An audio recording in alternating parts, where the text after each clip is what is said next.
Greetings, everyone. I'm excited to introduce Peter Wellens, co-founder and CEO at Revend. Peter, welcome to the show. Thank you, Ben. Great to be here. Yeah, great to have you here. So let's dive into your background. Tell us a little bit about your history. Well, my history, I'm a commercial engineer from academic background, so to speak. So a bit of engineering, bit of economic, bit of languages.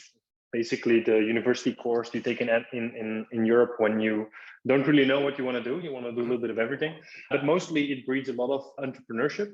I was lucky enough to do, between my bachelor's and my master's, to have a scholarship to also go to Berkeley for a while, where I picked up a number of courses, and that's where I really got let's say, infected by the startup gene, because I saw that a lot of my American co-students, they were way ahead of the curve of what we were seeing in Europe in terms of starting your own company and really, breathing in that Silicon Valley kind of attitude.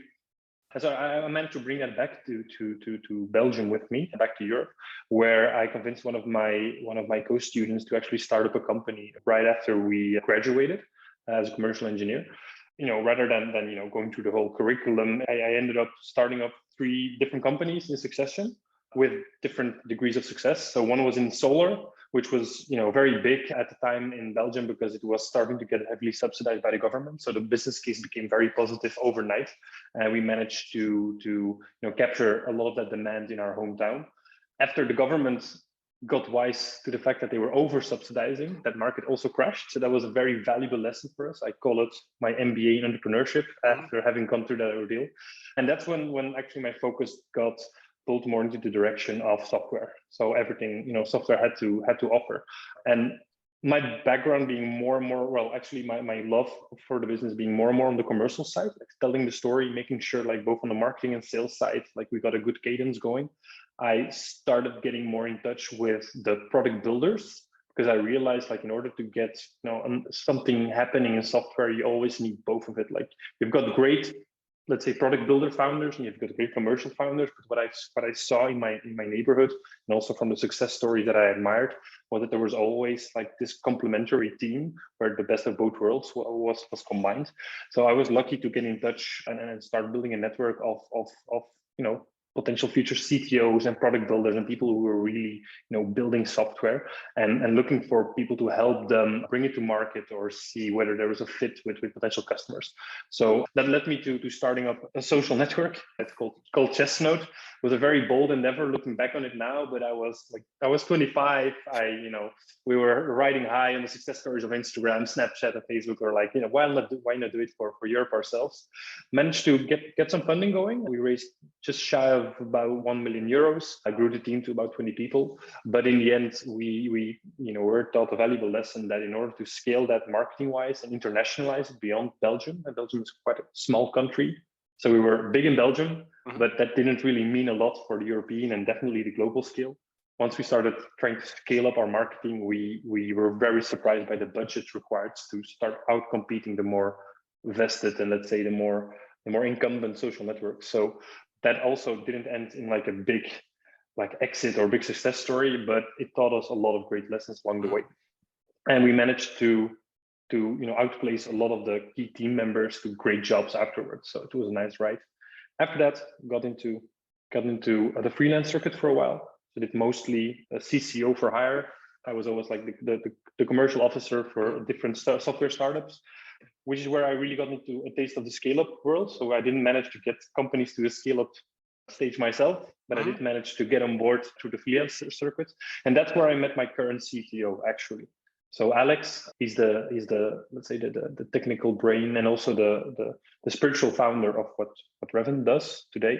I met him in the freelance circuit, and he contacted me almost 18 months ago now with a story where he said, "Listen, Peter, I know that what you like to do is team up with builders to get to a point like where we can create a great company." And he said, "I've been frustrated by something that's been happening in e-commerce for the last 15 years, and I'd really want to take a crack at solving it and building a company around it, but I'd love to I'd love your help setting up the commercial side of the business, etc." And of course I was very intrigued, and and then if that's okay, I'll jump into explaining what Revend does now. Yeah, let's pause for a second. I'm sure, curious, of course. is Chestnut still around, or is it shut down? Well, it got acquired by the lead investor after it became clear that we didn't have enough working capital to sustain the business on the short to medium run with all the costs that were coming our way and our burn rate. Basically, and I have to be very transparent about it, our sales cadence was not able to catch up. Like, our revenue wasn't able to catch up with the costs that were on the horizon. And so rather than waiting until we got to zero, we saw the bad times coming about 6 months ahead, and we had kind of an emergency meeting, and we said, listen, we can try to raise again, but it's going to be a down round. There's going to be a lot of pain. There's going to be a lot of layoffs involved. And we also saw the competitive landscapes change a lot faster than we were equipped for. Or what we can do is, we can end in style, call it a day. And because in the end, all of the investors that were on board also had to agree to either one of the strategies. And in the second scenario, some of the investors were able to recoup a part of their investments, and the lead investor said, listen, I'll compensate them, I'll buy the IP. And it's not around in the current form anymore, but some of the technology is being used in derivative software companies. So, and I think because of the choice we made there, we're still on very good terms with all of the investors. So rather than burning through it, we were able to give them a consolation prize, so to speak. Yeah, that's great. I have a great experience, great background. And yeah, let's talk about Revend. Tell us a little bit about what Revend does. Well, Revend is basically what we've been called many names, well, many metaphors to try to describe it, but the best way I think that the one that I like most is we're like a security guard or like a guard dog for your web shop.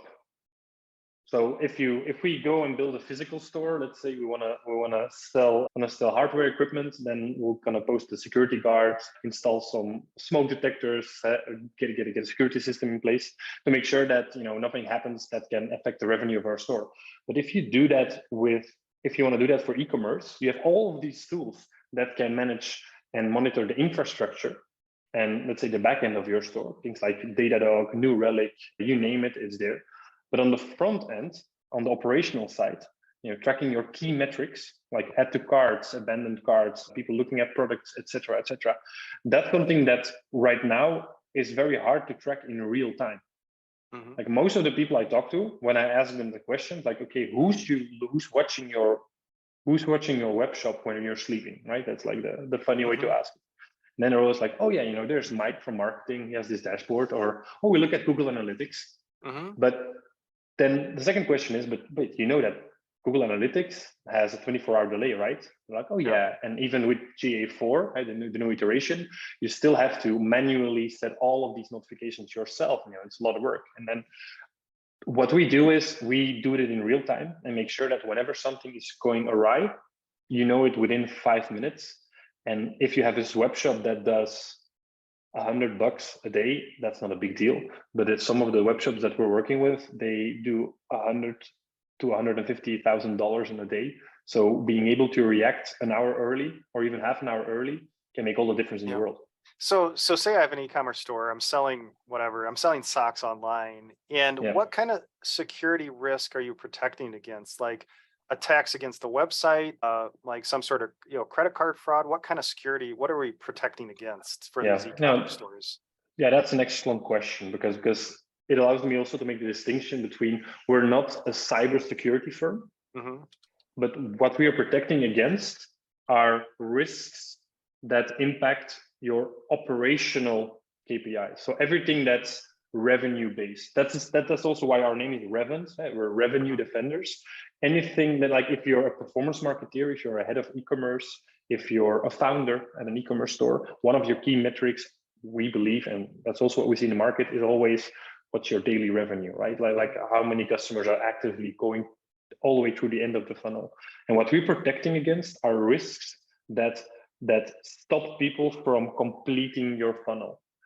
And some very concrete examples. We've had a customer where we suddenly saw that their add to carts dropped dramatically on a day where they should have been on, let's call it 100 checkouts or 100 add to carts per hour, we saw it drop to 20. I was like, this is normal. Like 80% below what is normal. And so we alerted them to it in Slack. That's our main UI. So everything happens in the backend, but we either post warnings on Slack or on Teams, depending on what stack you use. And they immediately, by clicking through on it, they saw, something's not right here. So they were alerted and they checked. And so what happened? There was an error in the third-party application that they used for the checkout flow that they had failed to update, which caused everybody on the website to be unable to do a checkout.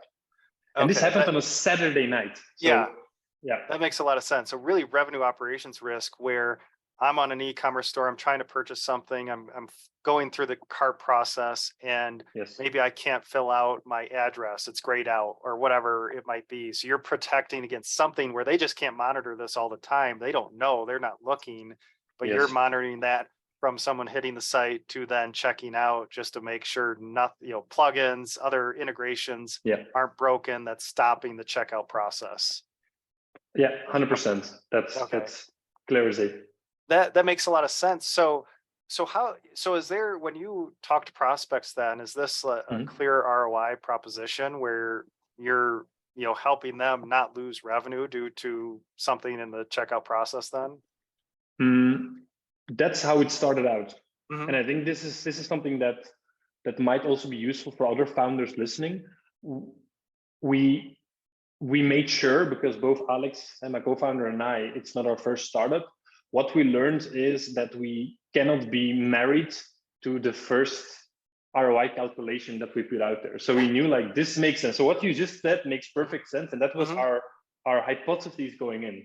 But we had to be very tough on ourselves and maintain this is just a hypothesis. Like if this is not working, we have to let it go. And now almost a year in, we're at the point where we're starting to let that go. So let me explain the going in, it was our pitch was literally like, do you know who's watching your operations at night? And mostly after a couple of additional questions, they were like, yeah, actually, nobody's really watching it in real time. Let's give Revend a go.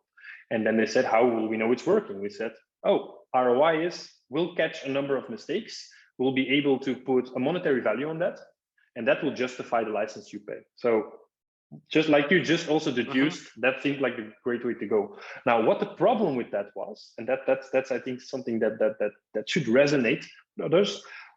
We started seeing that the more exciting and let's say modern and great companies we work with, the more their process was streamlined and smooth, and so the less anomalies and mistakes we found, which meant that the ROI calculation became increasingly hard as we were talking to more modern and more stack optimized companies.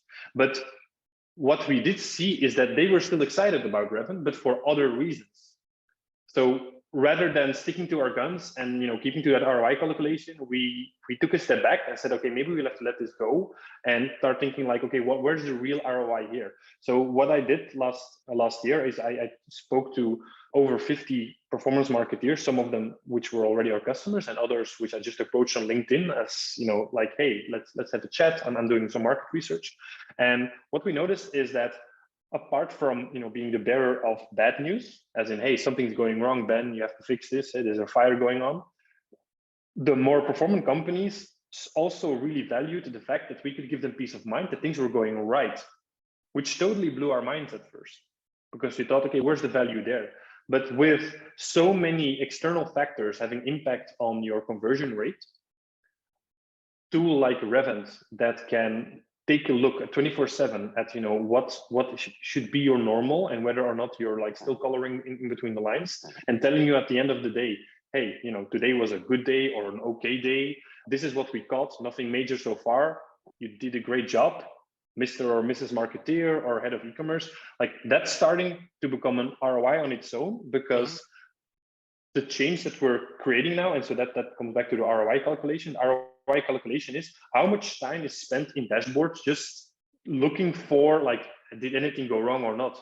We're taking that, we're saving a lot of the time in people like going through dashboards, and sometimes it's people saying, oh, every day starts with 50 minutes of sifting through dashboards. It's kind of boring because if we don't find something, it's lost time. With Revend, we just see, okay, nothing, no blips on the radar. Cool, can start my day. And in bigger companies, that time adds up. So yeah, that makes a ton of sense. That peace of mind. And so when you mentioned this, but when did you found Revend? It was 2022, 2021? We officially incorporated the company in March of 2022, so last year. But we've as it often goes, of course, while we were still busy with other projects, the conversation started about 8 months prior to that. So spiritually, it was a little bit earlier. And to be completely fair to Alex, our CTO, he thought of the idea, I think, even 3 years before that, because his main frustration as a CTO, like I already mentioned at the start, was that as a CTO, he was often blamed for things going wrong. And he was always blamed after the fact. So when the people at the marketing department or the sales department of the e-commerce companies where you worked for, started to figure out, things were going wrong, it was often a couple of hours or a couple of days after the damage was already done. So he's always left, with the blame of something that was already irreparable. And he said, what if there was a tool that could tell me things were starting to go wrong after a couple of minutes? And that's how the idea of Revend was born. Yeah, that's great. And where is Revend located? Are you remote? Do you have a headquarters? We have a headquarters in Antwerp. It's a city in the north of Belgium. It's very close to the Netherlands, very close to France, very close to Germany, which works out fine because in Europe, the Netherlands and Germany are actually the two biggest e-commerce hubs, followed closely by the UK.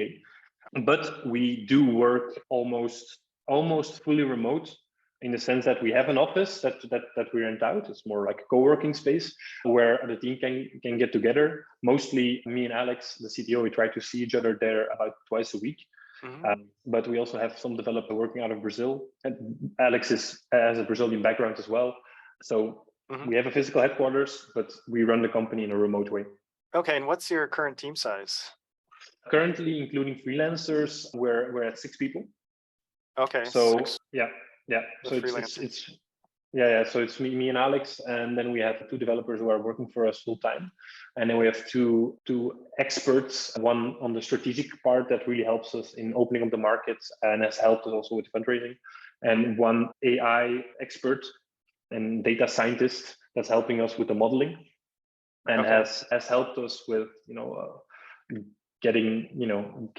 taking in and analyzing the millions of events that we process every day. And anything you want to share around the size of your company, revenue size or ARR? Yeah, I can be very open about that. At the moment we're still running limited trials. So if you go to our website, revend.ai, you'll see that there's no way yet to subscribe or to self-service into getting the solution. You always have to go through the founder. That's because we're still at the stage where we're optimizing the product before we want to go to market. So we're right now we have about 20 clients, some of whom have already committed to a license after the end of their trial. But as those trials are ending in the next couple of months, so far the ARR is 0. Okay. So we're still early at that stage. Of course, if we do this podcast again in a year, I'll be able to give you a nice number. Hopefully, everything goes well. But the good thing is we've worked in a lean way from the very start. So the minute we got founded, that's the moment we started finding first users saying, listen, you want to partner in building this with us? They get great discounts, they get great additional services. And because we were able to do some market research beforehand, and we do have some network already in Europe because of our previous company experience, we managed to get the first 10 customers relatively fast and get our model started on real commercial data from the very start. So that's great. And how much capital have you raised to date? To date, from external sources, we've raised €1 million. And as founders, so me, Alex, the fourth co-founder, we put up 220,000 to start the company. So all the capital combined is about 1.2 million euros, and I think that's roughly $1.2 million at this point, because the exchange rate is so great. And so the founders put in the initial capital, get the company going, then raised $1 million or 1 million euros. And what was that trigger to say we need to raise €1 million at that point in time? Yeah, that's a great question. The short answer is we promised ourselves to raise from strength. And strength for us was that the initial 10 customers that we were working with, that were trying out the first prototype, that they would commit to converting into paying users at the end of their trials. So it was messy in the sense that we knew that from experience that raising capital is not something that you just click on and then you have got capital. It's often a 3 to 6 month process. So we started already wooing investors and we started, telling them about what we were doing. But we knew that the trigger was going to be those letters of intent, those testimonials, those customers that would be willing to talk to investors. So what we had, we made a list of the key people, like as high as we can, like the heads of the companies, like the country managers, the CEOs. And it was my personal mission as CEO to say, okay, we want to get out of these 10, we want to get as much of them primed to take an investor call. And then it's up to us to make sure that they don't have to talk to 20 investors, that we already break the funnel down and say, okay, these are the ones that we really want to have in our cap table. And so to get back to your question, it's that trigger, the fact that we got customers excited enough to put their reputation on the line for us, saying, okay, I'll talk to an investor, I'll tell them like this is something we really want and then we believe in. That told us that we were working on something viable. And it also told the investors like, okay, this is de-risking our investment considerably, because those were companies that were doing 50, 100, 200 million euro in yearly revenue. So those were like big players. And that I think combined with the track record of mainly Alex, who has built some impressive products in the past, especially at this stage early in the company, they're investing in the potential staying power of the product.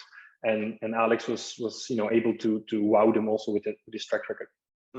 So it sounds like you were wooing investors, but you had customers on trial, say 10 customers trialing the product, trying to get as many to commit to paying.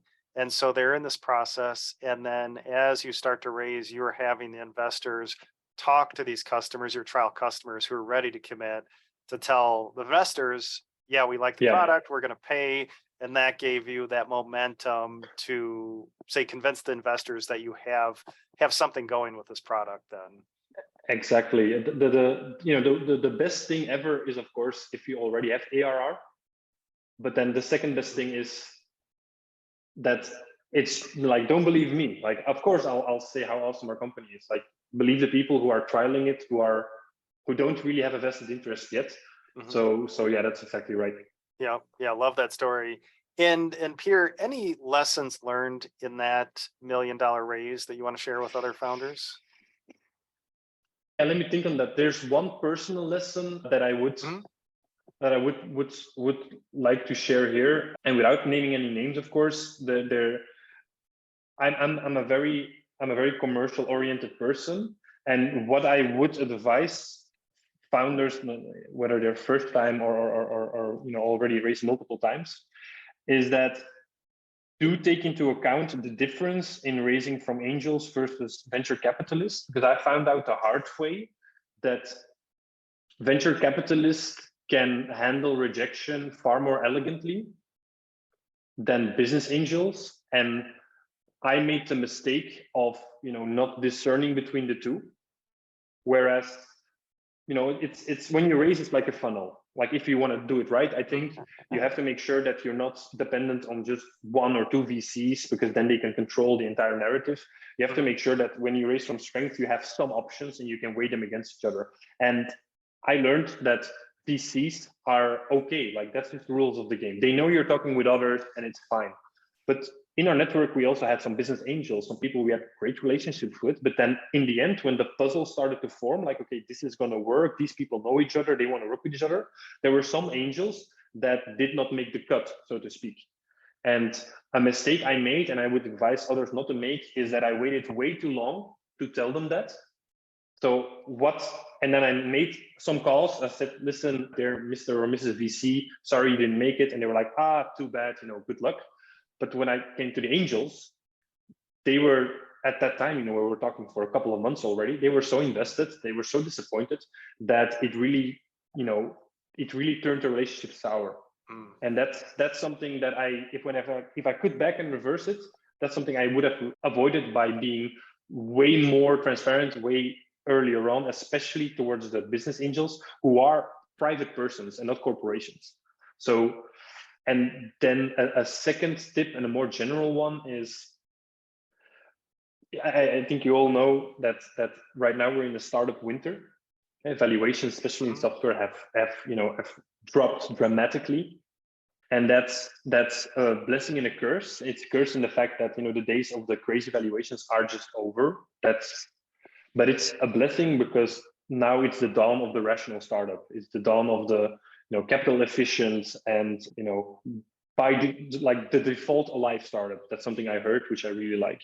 Like rather than being reliant on the next round, we have to be reliant on being bootstrapped and being capital efficient. But when you're raising, the key figure that we hinged our entire round on was the maximum amount of dilution that we were willing to accept.